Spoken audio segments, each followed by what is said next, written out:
Assalamualaikum warahmatullahi wabarakatuh. Perkenalkan, nama saya Niswatun Nurul Fajri, mahasiswa Universitas Islam Malang dengan NPM 223010910075. Prodi Ilmu Administrasi Publik. Di sini saya akan mereview buku yang berjudul Manajemen Publik untuk memenuhi tugas ujian tengah semester dari mata kuliah Manajemen Pelayanan Publik. Baik, saya akan mulai mereview buku yang kita akan mulai dari bab 1, yaitu pengantar. Pelayanan publik adalah pilar utama bagi negara yang berfungsi dengan baik. Kualitas pelayanan publik yang disediakan oleh pemerintah seringkali menjadi tolak ukur kemajuan masyarakat. Yang kedua, prinsip administrasi publik itu mencakup nilai-nilai yang mendasari praktik administrasi publik, seperti transparansi, efisiensi, keadilan, dan responsivitas. Yang ketiga, fungsi administrasi publik adalah tugas-tugas yang dilakukan dalam menjalankan pelayanan administrasi publik. Tadi saya membahas mengenai transparansi, efisiensi, dan keadilan dan responsivitas. Saya akan menjelaskan bahwa transparansi menggarisbawahi pentingnya membuka informasi kepada publik dan menjaga proses pengambilan keputusan terbuka. Kemudian, efisiensi adalah tentang mencapai tujuan dengan menggunakan sumber daya yang tersedia secara optimal. Berikutnya itu adalah keadilan. Keadilan menekankan perilaku yang adil setara terhadap semua warga negara dalam menyediakan pelayanan publik. Yang terakhir adalah responsivitas. Responsivitas sendiri mencerminkan kemampuan untuk mencapai ataupun merespon kebutuhan dan aspirasi masyarakat dengan cepat dan efektif. Baik, berikutnya saya akan membahas tentang bab 2 yang berjudul Ruang Lingkup Manajemen Pelayanan Publik. Definisi dari ruang lingkup manajemen publik menurut Handoko, yaitu manajemen adalah proses mencangkup perencanaan, pengorganisasian, pengarahan, dan pengawasan terhadap anggota, organisasi, serta sumber daya lainnya untuk mencapai tujuan yang telah ditentukan. Di bab bagian kedua yaitu B, memahami mengenai pelayanan publik. Pelayanan publik sendiri adalah rangkaian aktivitas yang dilakukan oleh lembaga birokrasi publik untuk memenuhi kebutuhan warga negara. Ini mencakup pelayanan yang berkaitan dengan barang, jasa, dan administrasi. Pelayanan publik sendiri dasarnya adalah rangkaian aktivitas yang dilakukan oleh lembaga birokrasi publik untuk memenuhi kebutuhan warga negara. Ini mencakup pelayanan berkait dengan barang, jasa, dan administrasi. Kemudian kita akan membahas tentang ruang lingkup pelayanan administrasi publik. Ruang lingkup pelayanan administrasi publik ini mencakup dua, yaitu pelayanan barang publik. Pelayanan barang publik ini merujuk pada layanan yang disediakan oleh pemerintah atau lembaga negara untuk memenuhi kebutuhan masyarakat umum. Yang kedua adalah pelayanan jasa publik. Pelayanan jasa publik ini termasuk dalam kategori layanan yang disediakan oleh lembaga pemerintah atau badan usaha milik negara seperti layanan kesehatan, pendidikan, dan perbankan. Berikut ini ada beberapa penjelasan yang lebih rinci tentang pelayanan jasa publik. Pelayanan jasa publik itu terdiri dari pendidikan, kesehatan, transportasi, telekomunikasi, keamanan, perizinan, pariwisata, perbankan, dan energi. Kemudian ada pelayanan administratif. Pelayanan administratif ini adalah kategori pelayanan yang diberikan oleh unit layanan yang berfokus pada berbagai kegiatan administrasi. Contohnya seperti pencatatan, penelitian, pengambilan keputusan, dokumentasi, dan kegiatan tata usaha lainnya. Berikut saya akan membahas bab 3, yaitu dasar hukum dan regulasi pelayanan publik. Yang pertama saya akan membahas tentang hukum pelayanan di Indonesia. Hukum pelayanan tersebut mencangkup berbagai layanan yang diberikan oleh sektor publik yang diselenggarai oleh aparatur oleh pemerintah dengan baik dalam bentuk barang maupun jasa dengan kebutuhan masyarakat yang sesuai dengan peraturan hukum yang berlaku. Kemudian yang kedua itu adalah dasar hukum pelayanan publik. Menurut Undang-Undang Nomor 25 Tahun 2009 tentang Pelayanan Publik mengatur hak dan tanggung jawab negara dalam memberikan pelayanan publik bagi warga dan juga penduduknya. Undang-undang ini menetapkan standar pelayanan termasuk aspek hukum, persyaratan, sistem, biaya, dan jaminan pelayanan. Dari pasal ini terdapat prinsip-prinsip publik yang disediakan, yaitu meliputi kepentingan umum, kepastian hukum, kesamaan hak, keseimbangan hak, dan kewajiban. Terus ada profesional, partisipasi, persamaan perilaku atau tidak didiskriminasi, kemudian ada keterbukaan, akuntabilitas, fasilitas yang berlaku khusus bagi kelompok rentas, ketepatan waktu, dan juga kecepatan, kemudahan, dan keterjangkauan. Berikutnya saya akan membahas tentang regulasi pelayanan publik. Regulasi pelayanan publik memiliki dampak besar terhadap kualitas layanan yang diberikan kepada masyarakat, di mana regulasi menetapkan standar pelayanan yang harus dipaduhi oleh standar itu.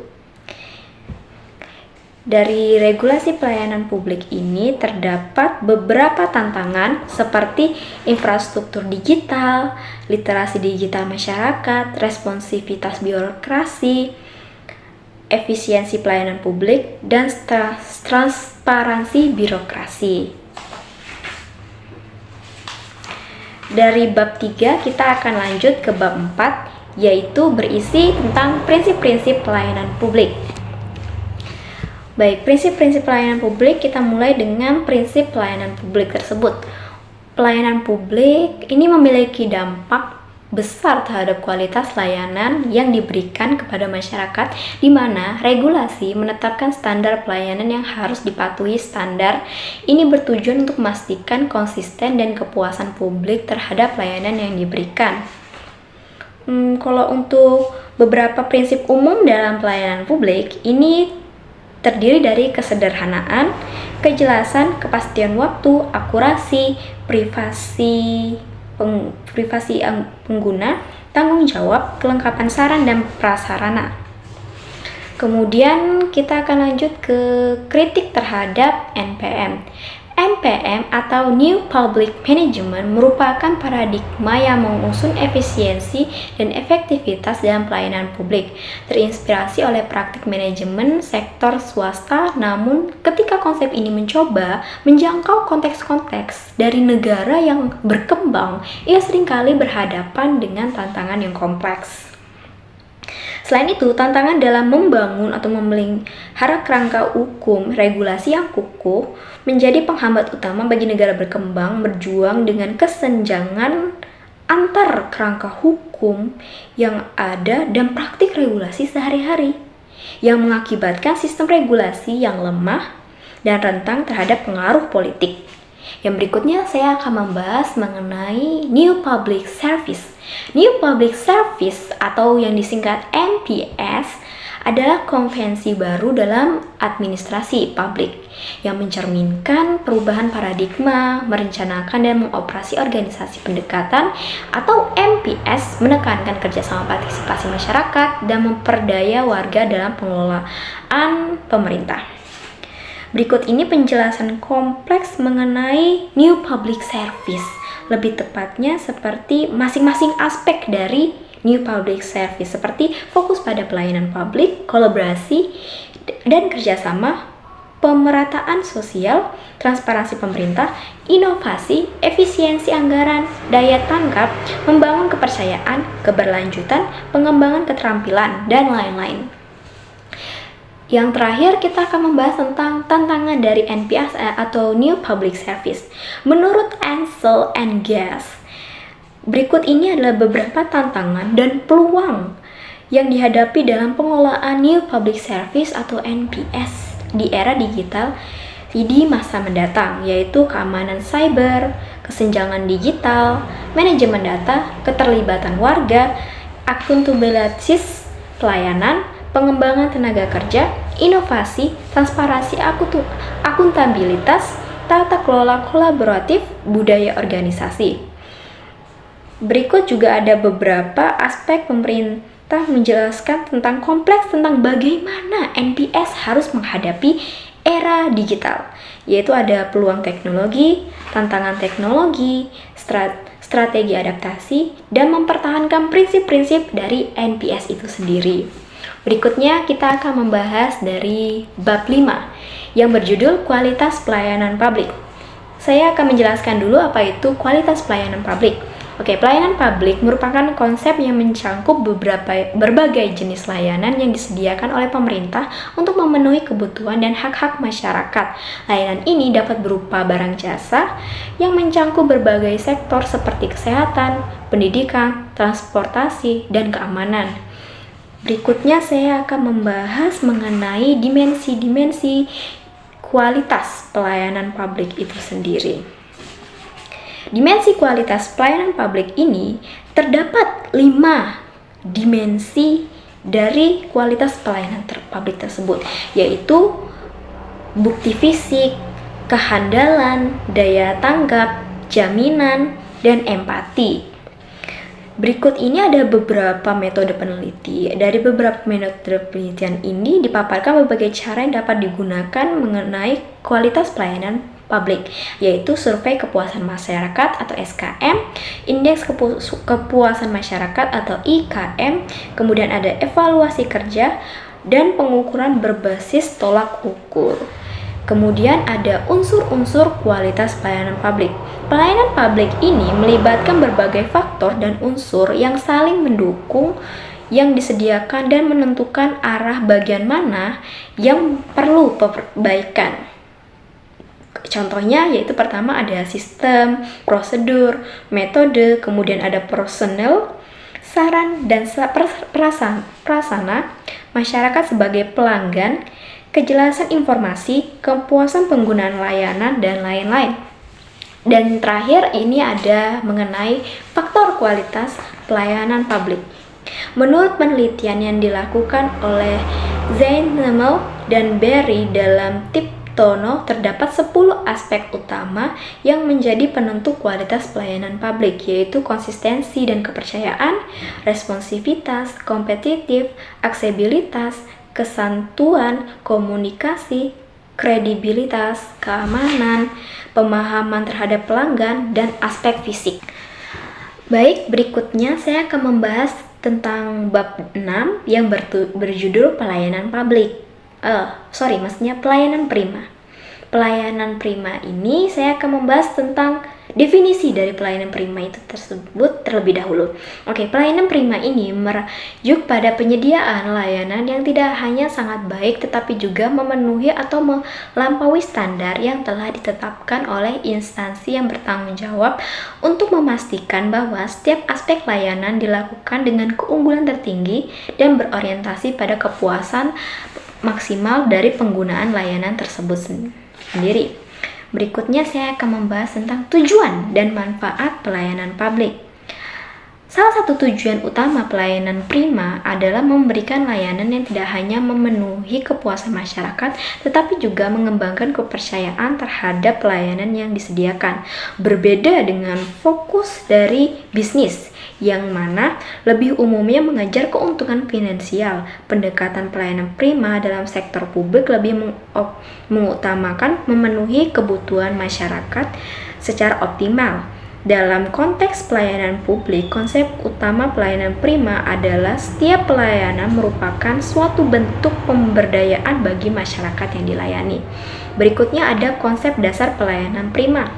Konsep dasar pelayanan prima ini memiliki 3 aspek utama, yaitu konsep sikap atau attitude, yang kedua konsep perhatian atau attention, dan yang ketiga konsep tindakan atau action. Yang terakhir kita akan bahas tentang pentingnya pelayanan prima dalam pelayanan publik. Menurut Vincent, peningkatan kualitas pelayanan melibatkan berbagai aspek yang meliputi ketepatan waktu, akurasi, kesopanan, tanggung jawab dalam penanganan, keluhan, jumlah petugas yang tersedia, serta kondisi lingkungan yang bisa dikatakan tepat pelayanan dilaksanakan. Upaya untuk memberikan pelayanan prima kepada masyarakat diharapkan dapat membangun loyalitas dan kepatuhan dari mereka. Dukungan yang diberikan oleh masyarakat ini menjadi faktor krusial yang dimana dapat dimanfaatkan oleh organisasi atau instansi untuk mencapai berbagai tujuan mereka dengan lebih efektivitas. Berikutnya saya akan membahas tentang bab 7 yang berjudul Permasalahan Manajemen Pelayanan Publik. Baik, permasalahan dari pelayanan itu sendiri di era reformasi di Indonesia terdapat perubahan besar dalam penyelenggaraan pelayanan publik. Awalnya terdapat pendekatan yang disebut deregulasi. Setengah hati dalam pendekatan ini, pemerintah melakukan deregulasi atau pengurangan aturan hanya pada sektor pendekatan tertentu. Kemudian kita akan membahas tentang pandangan ideal tentang pelayanan publik. Perubahan lingkungan sosial ataupun perubahan iklim, politik, serta ekonomi menjadi faktor penting yang berpengaruh besar terhadap perubahan dan pergeseran paradigma pelayanan publik. Perubahan ini tentunya menuntun adanya suatu paradigma yang lebih ideal dalam penerapannya. Kalau berikutnya sih kita akan membahas tentang reformasi dan birokrasi. Reformasi birokrasi merupakan perubahan mendasar dalam paradigma dan tata kelola pemerintahan Indonesia, dilakukan oleh pemerintah sebagai upaya untuk memperbaiki pemerintahan daerah. Reformasi birokrasi ini sendiri bertujuan untuk membentuk pemerintahan yang bersih atau clean government dan tata kelola yang baik atau good government sesuai harapan masyarakat untuk meningkatkan pelayanan publik dan kualitas birokrasi. Kemudian saya akan membahas tentang good governance dan clean governance. Good governance adalah sebuah konsep leluhur dalam pengembangan sistem pemerintah yang berfokus pada transparansi dan partisipasi aktif dari seluruh pemangku kepentingan. Tujuan utama paradigma ini adalah untuk memastikan bahwa pemerintah dijalankan dengan cara mencerminkan kebutuhan, aspirasi masyarakat secara keseluruhan. Dalam sistem pemerintah yang menganut prinsip good governance, keterlibatan masyarakat bukan hanya dihargai tetapi juga diutamakan pada setiap tahap proses pemerintah. Berikutnya saya akan membahas mengenai prinsip-prinsip good governance dan clean governance. Prinsip-prinsip ini menurut Sarah Vistas, prinsip good governance dan clean governance itu terdiri dari partisipasi, penegakan hukum, transparansi, responsivitas, konsensus, kesetaraan, efektivitas dan efisiensi, akuntabilitas, visi strategi, dan lain-lain.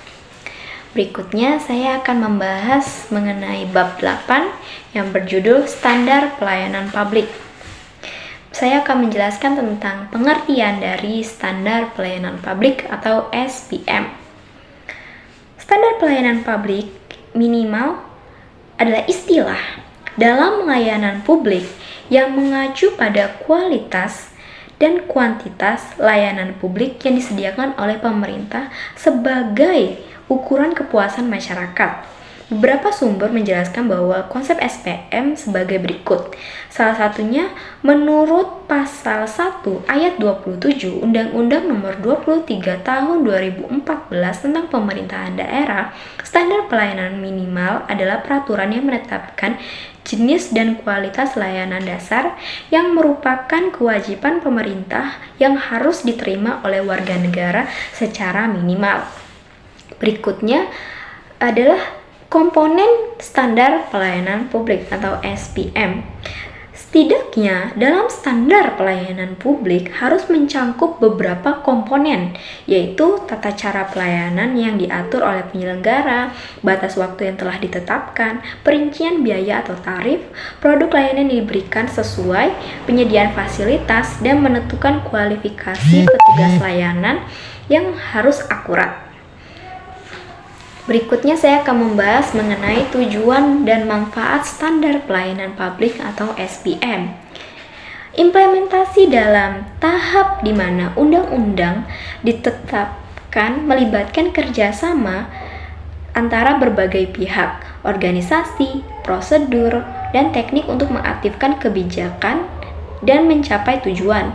Salah satu untuk mengaktifkan kebijakan dan mencapai tujuan, salah satunya itu adalah minimal sebagai berikut, yaitu menjadi acuan bagi instansi pemerintah, menjamin berbagai macam hak-hak masyarakat, mendorong konsistensi, memastikan pertanggungjawaban, dan menggelarkan keterbukaan. Berikutnya saya akan membahas dari bab 9 yang berjudul Kinerja Profesional Analitas Pelayanan Publik. Pertama, saya akan membahas mengenai kinerja sektor pelayanan publik. Manajemen kinerja dalam sektor publik menuntut komitmen dan kesungguhan tinggi dari berbagai pihak, terutama pemerintah, karena kinerja sektor publik secara langsung berkaitan dengan kepentingan dan kebutuhan masyarakat secara keseluruhan. Untuk pengukuran kinerja memiliki peran yang sangat penting dalam mendukung mencapai sebuah organisasi atau kinerja yang sesuai, yaitu seperti memastikan pemahaman terhadap ukuran kinerja, mencapai rencana kerja yang disepakati, memantau dan mengevaluasi pelaksanaan kinerja, memberikan penghargaan dan hukuman yang objektif, alat komunikasi antar bawahan yang meminta pemimpin, mengidentifikasi kepuasan pelanggan, memahami proses kegiatan instansi, pengambilan keputusan yang objektif, menunjukkan peningkatan yang diperlukan, dan mengungkapkan permasalahan yang terjadi.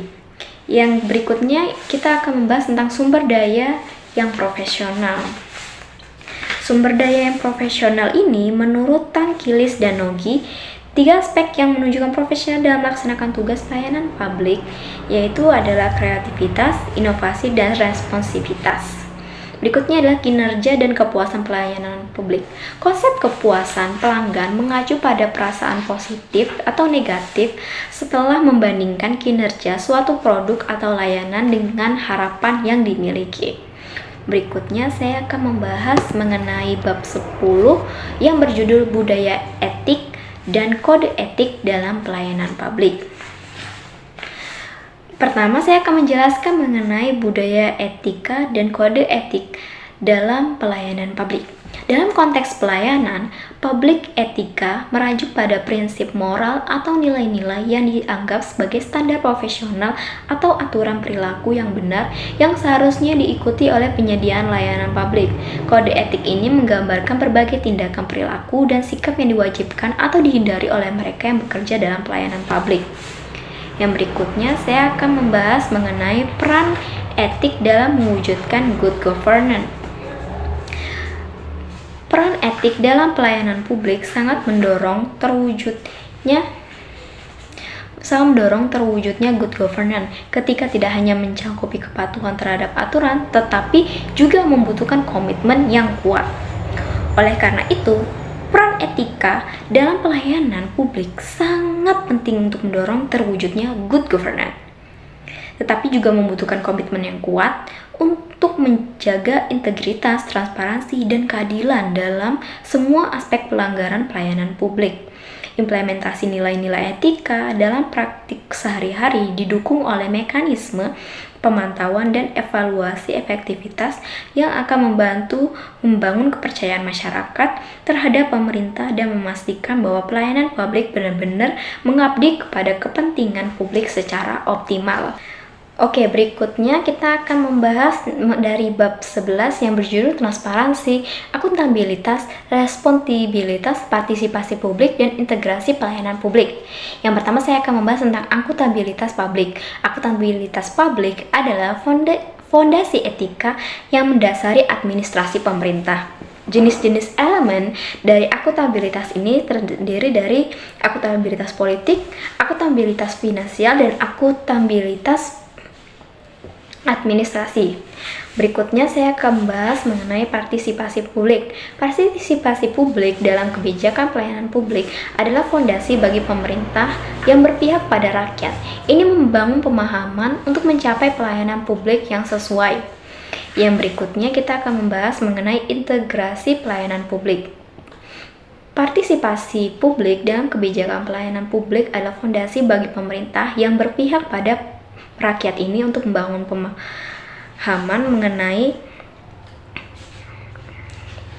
pemahaman.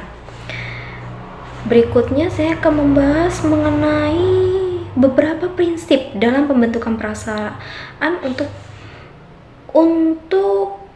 membentuk kehidupan manusia yang mencakup harmonisasi, keseimbangan dari transparansi, kejujuran, kebenaran, keberagaman, yang terdiri dari keharmonisan, keutuhan, keterbukaan, kejujuran, kebebasan, dan lain-lain.